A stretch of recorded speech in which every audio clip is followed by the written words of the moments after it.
Hey, what's up everyone? In this video we will see how to secure your P2P B2B account.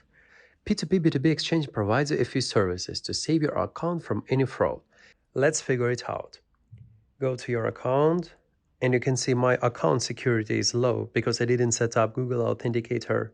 So let's do it. Press the enable button and download the app if you didn't do it yet. You can scan QR code here from your app or just copy paste the passcode. And write down your password from P2P B2B account and Google Authenticator code and just press submit. Great guys, and we can run one more service to keep our account safe. Go back to our account security and we will activate anti-phishing code. My already available, but you will just press enable button. By the way, why do we need anti-phishing code? It's help our system identify real email from the fraud one. Once you receive an email from P2P B2B, you will see the anti-phishing code here.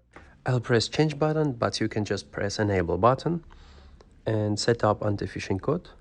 I'll set up mine green bus. Yep, a little funny, but once I receive an email from P2P B2B, I can see the anti-phishing code that's set up by me and I can make sure this email is real. And for the next time that you receive a mail from P2P B2B Exchange, you will see the anti-phishing code you set up earlier.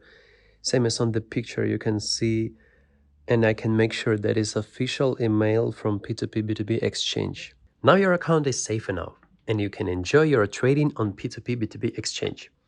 Guys, remind you, if you want to disable Google Authenticator, better to text our support team. They will give you simple instruction how to do that.